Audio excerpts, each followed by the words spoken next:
שלום לכולם. זה המכונת קפה יורה X8. אין צורך למלות מים, המכונה ממלאה מים לבד.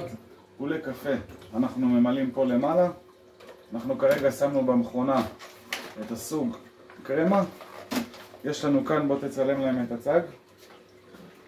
יש לנו כאן, אם אתם רואים, 1 מתוך 2, זה 1 מתוך 2 תפריטים. יש לנו אספרסו, קפה, מים חמים, לאטה, פלט ווייט, קפוצ'ינו.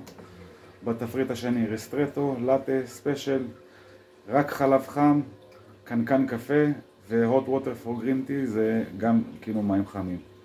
לצורך העניין אנחנו בוחרים לעשות קפוצ'ינו הפוך. אנחנו לוקחים את הכוס, לוחצים על הקפוצ'ינו. בהתחלה יש לנו סימן של התחינה של הפולים, אנחנו יכולים לשנות איך שאנחנו רוצים. ב-amount of milk הוא נותן לנו את זה בשניות. כל אחד לפי רצונו יכול להוריד, לעלות, אם אני רוצה פחות. בכל שלב שהוא שאנחנו רוצים, אנחנו יכולים לעצור, ואז זה עובר למזוג בעצם את הקפה.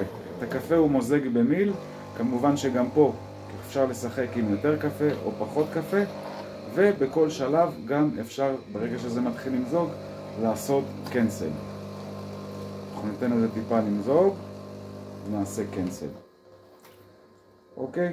ברגע שהמכונה סיימה, היא רושמת לנו enjoy, החלק הפנימי של הגור פה עולה למעלה, ורק אז בשלב הזה, מתי שאנחנו רוצים לרוקן, אנחנו יכולים למשוך. מרימים טיפה, אין לה ניקוז, הפסולת של הקפה הולכת לכאן, זה הולך לפח הזבל, ואת זה מרוקנים בכיור,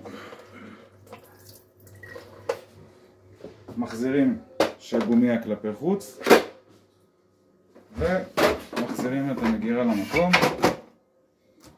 פה אנחנו יכולים לשים את החלב, או את השקדים, או את הסויה, וזה הכל.